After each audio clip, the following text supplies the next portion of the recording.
ஒரே ஒரு 5 லிட்டர் இதய மந்த்ரா கடல் எண்ணெய் பேக் ஒரு மாசம் முழுசுக்கும் அத்தனை சமையல் முடிச்சு விடலாம். இதய மந்த்ரா. நலாஸ் நாட்டு சர்க்கரை நலமுடன் வாழ நலாஸ் இந்தியாவிலேயே நாட்டு சர்க்கரைக்கு ISI முத்திரை மற்றும் அக்மார்க் அங்கீகாரம் பெற்ற ஒரே நிறுவனம். தொடர்புக்கு 9047045000. காஞ்சிபுரம் அருள்மிகு ஏகாம்பரநாதர் திருக்கோயிலின் சார்பில் களவளச்செட்டி சன்ஸ் அவர்களுடைய அறக்கட்டளையின் சார்பில் நடைபெற்று வந்த இந்த பள்ளி 2021ஆம் ஆண்டு அவர்களால் நடத்த முடியவில்லை என்று நீதிமன்றத்தை அணுகிய போது நீதிமன்றம் பள்ளியினுடைய இடத்தை இந்து சமய அறநிலைத்துறைக்கு ஒப்படைக்க உத்தரவிட்டதின் பேரில் இந்த பள்ளியிலே அன்றைக்கு பயின்று கொண்டிருந்த 500க்கும் மேற்பட்ட மாணவ செல்வங்களுடைய எதிர்காலம் கேள்விக்குறியானதை அடுத்து அந்த பெற்றோர்கள் மாண்புமிகு தமிழக முதல்வரிடம் முறையிட 2021ஆம் ஆண்டு இந்த பள்ளியை இந்து சமய அறநிலைத்துறை ஏற்றுக்கொண்டதற்கு பிறகு 1,58,00,000 ரூபாய் செலவில் புனரமைப்பு பணிகளை மேற்கொண்டு தற்காலிகமாக அந்த மாணவ செல்வங்களுக்கு தேவையான அடிப்படை வசதிகளை ஏற்படுத்தி தந்தோம். அதன் தொடர்ச்சியாக 32 வகுப்பறைகள் 11 கோடி ரூபாய் செலவில் மாண்புமிகு தமிழக முதல்வரால் அடிக்கல் நாட்டப்பட்டு 12 மாதங்களில் இந்த மாணவ செல்வங்களுக்கு அந்த வகுப்பறைகளை பயன்பாட்டிற்கு கொண்டு வந்தோம்.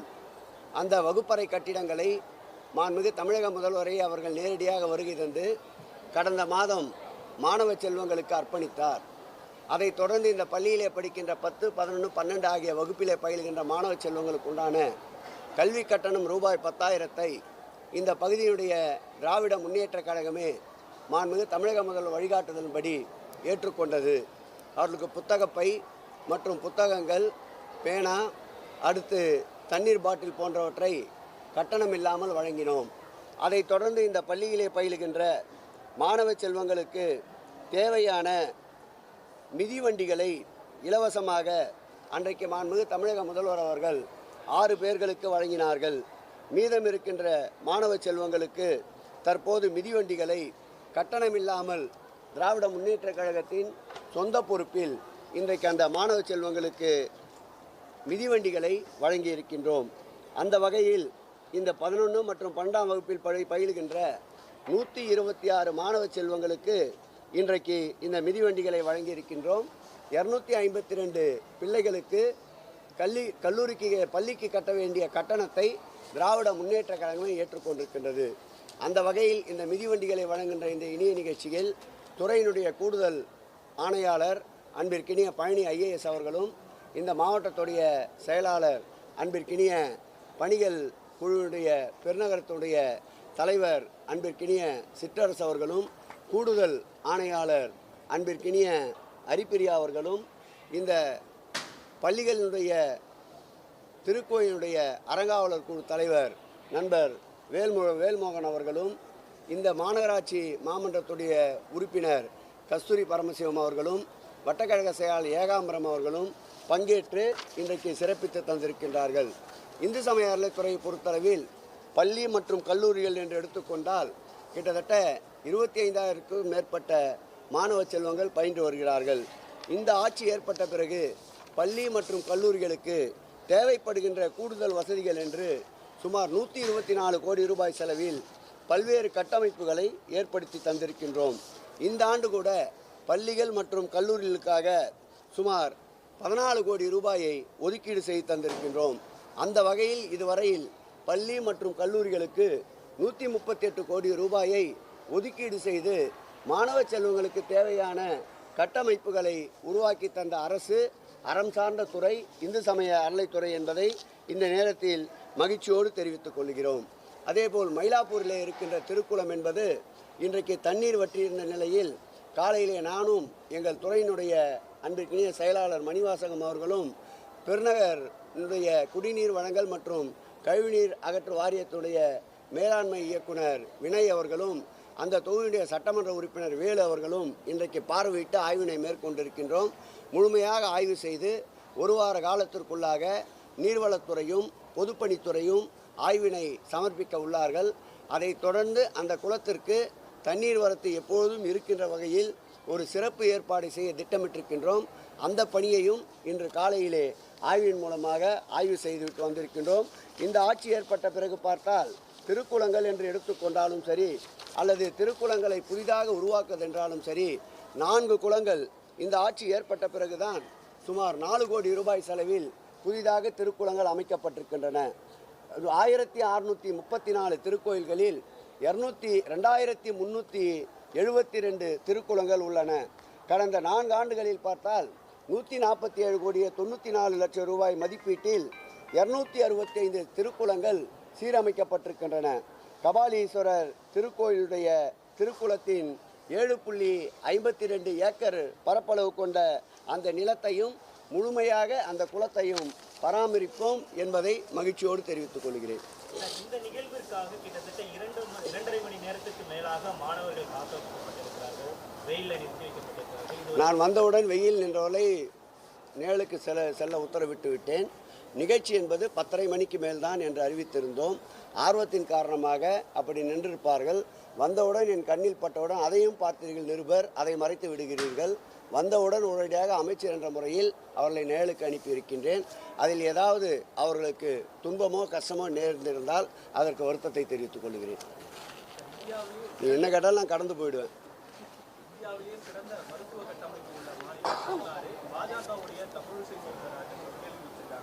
முதல்வர் நம்பிக்கையுடன் சிகிச்சை பெறத்தக்க அரசு மருத்துவமனை தமிழ்நாட்டில் இல்லையா என்ற மாதிரி அவருடைய முதுகை அவர் திரும்பி பார்த்து கொள்வதில்லை.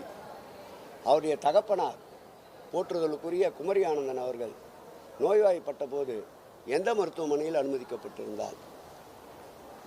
வானகரத்தில் இருக்கின்ற அப்போலோவில் தான் அனுமதிக்கப்பட்டிருந்தார். கடைசி நாட்களில் சூர்யா தனியார் மருத்துவமனையில் தான் அனுமதிக்கப்பட்டிருந்தார். இதையெல்லாம் மறந்துவிட்டு பேசுகிறார். ஏன் அவருடைய கணவர் எந்த மருத்துவமனையில் பணியாற்றி கொண்டிருந்தார்? அப்போது ராமச்சந்திரா மருத்துவமனையில் தான் பணியாற்றி கொண்டிருந்தார். அவர் அரசு மருத்துவமனையில் பணியாற்றி கொண்டிருந்தார். பல்வேறு காலகட்டங்களில் பல்வேறு அரசியல் தலைவர்களுக்கு இது போன்ற நோய்வாய்ப்படுகின்ற பொழுது தனியார் மருத்துவமனையை தான் நாடுகிறார்கள். அதில் பல சங்கடங்கள் பொதுமக்களுக்கும் மற்றவர்களுக்கும் ஏற்படக்கூடாது என்பதற்காக பாதுகாப்பை கருதி மக்களுடைய சிரமங்களை கருத்தில் கொண்டு இப்படி அனுமதிக்கப்படுகிறார்கள்.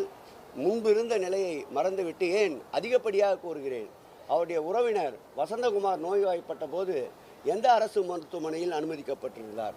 ஆகவே தமிழிசை போன்ற நாகரிக அரசியல்வாதிகள் என்று எங்களுடைய பட்டியலை வைத்திருந்தவர்களை இது போன்ற கேள்விகளால் அந்த நாகரிகத்திற்கு அப்பாற்பட்டவர் என்ற பட்டியலிலே திராவிட முன்னேற்ற கழகம் அவரை கருதும். சார், முதல் முறையாக மத்திய அரசுக்கு ஓ பன்னீர்செல்வம் கண்டனம் தெரிவித்து ஒரு அறிக்கை ஒன்றை வெளியிட்டிருக்கிறார். கூட்டாட்சி தத்துவத்திற்கு எதிராக மத்திய அரசு செயல்படுகிறது இந்த கல்வி உரிமை சட்டத்தில் இருந்து. நிலைப்பாடுகள் மாறி மாறி பேசுவதுதான் அவருடைய நிலைப்பாடு. பார்த்தாலே பெரிய பாக்கியம் என்று 2 நாட்களுக்கு முன்பு கடிதம் எழுதியவர் பார்க்கவில்லை என்ற கோபத்திற்காக தற்போதுதான் ஞானோதயம் பிறந்து மத்திய அரசை எதிர்க்க துவக்கி இருக்கிறார். இந்த எதிர்ப்பு நியாயமான முறையில் இருந்தால் நாங்களும் அதை வரவேற்போம். வேற யாருன்னா பேச ஒரே ஆள் பேசின்னு இருக்கு. வேற யாருன்னா கேளுங்க பாப்பா. அவர் பேசின மொத்தமே போய் தான்.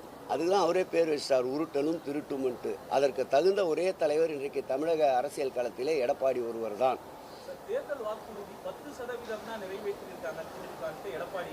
அதான் மக்கள் தெளிவாக அவர் சந்தித்த தேர்தல், திராவிட முன்னேற்ற கழகம் ஆட்சி பொறுப்பை ஏற்ற பிறகு இடைத்தேர்தலை சந்தித்தது, நாடாளுமன்ற தேர்தலை சந்தித்தது, உள்ளாட்சி தேர்தலை சந்தித்தது.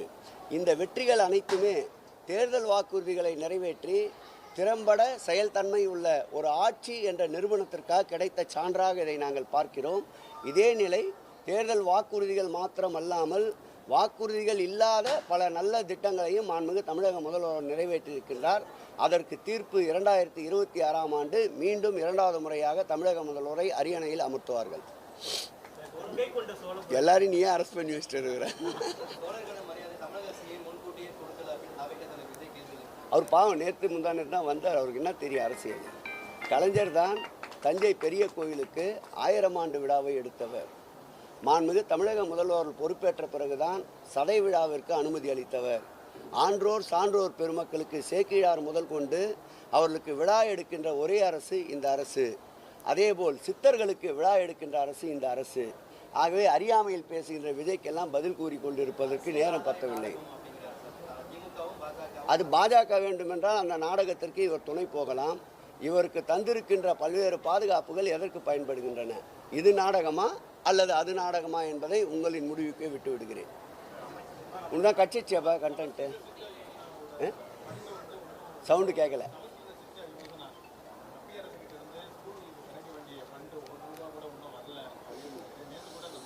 நேற்று கூட நம்முடைய முதல்வர் வந்து பிரதமர் வருகின்ற போது வைத்த கோரிக்கையில் பிரதானமான கோரிக்கை அது.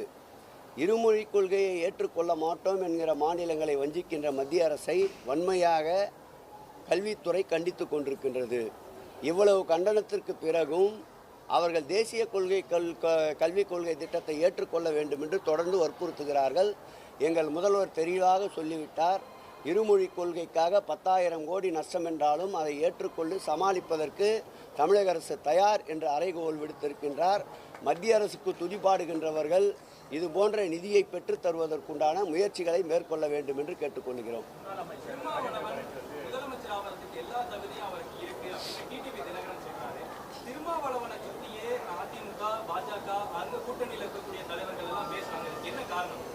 திருமாவளவன் கொள்கை பிடிப்போடு இருக்கின்ற ஒரு தலைவர். எந்த சூழல் வந்தாலும் அண்ணனாக நேசிக்கின்ற எங்கள் தலைவர் தளபதியை விட்டு அவர் அகலமாட்டார். டிடிவி தினகரன் கடந்த காலங்களில் அவர்தான் முதல்வர் என்று சுற்றி கொண்டிருந்தார். அதிலிருந்து பின்வாங்கியதற்கு வாழ்த்துக்கள்.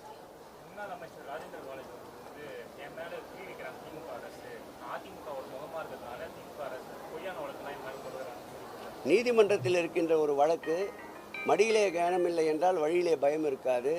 நீதிமன்ற நெடிய படிக்கட்டில் ஏறி அவர் நிரபராதி என்று நிரூபிக்கட்டும். அவர் கோரிய அனைத்து இடங்களிலும் அவருக்கு ஜாமீன் மறுக்கப்பட்டது. கடைசியாக அவர் உச்ச நீதிமன்றத்துக்கு சென்று தான் ஜாமீன் பெற வேண்டிய சூழ்நிலை.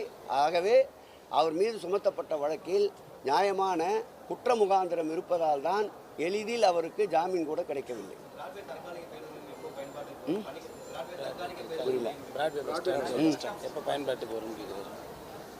இப்போ தான் திருமணத்துக்கு மாப்பிள்ளை பொண்ணு பார்த்துருக்காங்க. நீ திருமணம் நடந்து அதுக்கப்புறம் சோமவத்தை நடந்து அதுக்கப்புறம் தான் பிறக்கிற குழந்தைக்கு பேர் வைக்கணும். பொண்ணு பார்க்கும்போதே நீ வந்து குழந்தை எங்கன்னு கேட்டால் எப்படி? அவர் மாற்றத்தில் ராயபுரத்தில் போதுமான இடவசதி இல்லை. மாநகராட்சி ஏற்கனவே அங்கே திட்டமிட்டு இருந்தது. நான் அந்த தொகுதியுடைய அமைச்சர் என்ற முறையில் அதை சென்று பார்வையிட்டு அந்த இடம் போதாது என்று கருத்து தெரிவித்து துணையாக இன்னொரு இடத்தை ஐலேண்ட் கிரவுண்டு பக்கத்திலே இருக்கின்ற, அதுவும் துறைமுக சட்டமன்ற தொகுதிக்கு உட்பட்ட இடம், அங்கேயும் இன்னொரு பிரிவை ஏற்படுத்த வேண்டும் என்று ஆணையரை 2 மாதங்களுக்கு முன்பு கேட்டிருந்தேன். அதற்குண்டான பணிகளுடைய நிலை என்ன என்பதை ஆணையரிடம் விசாரிக்கின்றேன். அப்படி 2 இடங்களில் அந்த பேருந்து நிலையங்கள் அமைக்கின்ற பொழுது ஏற்கனவே வடசென்னை போக்குவரத்து நெரிசலில் மெட்ரோ பணிகளால் ஆங்காங்கு போக்குவரத்து நெரிசல் ஏற்படுகின்றது. இந்த போக்குவரத்து நெரிசலை தவிர்ப்பதற்கு 2 இடங்களில் பேருந்து நிலையங்களை ஏற்படுவதற்குண்டான பணிகள் நடந்து கொண்டிருக்கின்றன. தற்பொழுதுதான் அந்த பிராட்வே பழைய பேருந்து நிலையத்தை இடிக்கின்ற பணிகள் துவக்கப்பட்டிருக்கின்றன. வெகு விரைவில் மாற்று இடம் அதற்கு உறுதி செய்யப்பட்ட பிறகு முழுவதுமாக அந்த பணிமுனை இடிக்கின்ற பணி நிறைவேறும். போதுமே, இதுக்கு மேலே எங்கே பண்ண போகிறீங்க?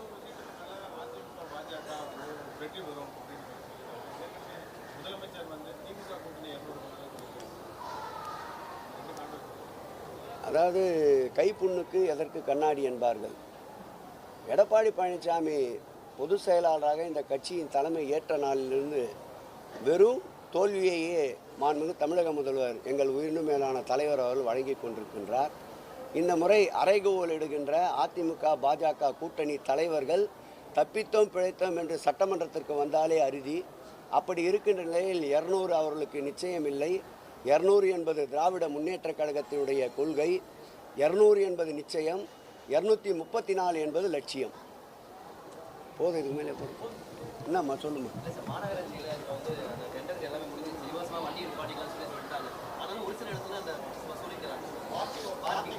வெள்ளை மாளிகை பக்கத்துலேயே போய் ஆணையாளர் கேளுங்க.